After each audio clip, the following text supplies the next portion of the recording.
Hello lovely viewers, রুই মাছ তো অনেকভাবেই খেয়েছেন।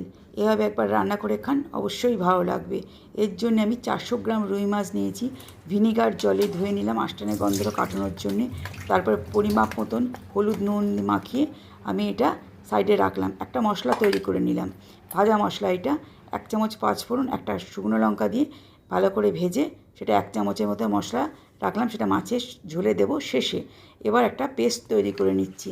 1 চামচ কাশ্মীরি মির্চ, 1 চামচ তিখা মির্চ, 1 চামচ ধনে গুঁড়ো, 1 চামচ জিরে গুঁড়ো, 1 চামচ হলুদ, অল্প জল মিশিয়ে একটা মশলা তৈরি করে নিলাম। এইটা রান্নাটা তৈরি করতে অনেক রকম সবজি নেওয়া যায়, কিন্তু আমি নিয়েছি আলু, পটল, গাজর, কাঁচকলা, 3টে টমেটো, কাঁচা লঙ্কা আর কিছু আম। মাছটাকে 2 মিনিট ভালো করে ভেজে নিলাম সর্ষের তেলে। আরও 2 চামচ তেলে সব সবজিগুলোকে ভেজে নিলাম।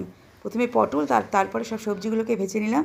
সবজিগুলো ভাজা হয়ে গেলে কড়ায় আরও 1 চামচ মধ্যেখানে জায়গা করে 1 চামচ তেল, আদা আর গোটা জিরে ফোড়ন দিয়ে সব ফোড়নটা আর সবজিগুলোকে একসাথে নাড়াচাড়া করার পর ওখানে স্বাদ মতো লবণ, অল্প চিনি ব্যবহার করলাম।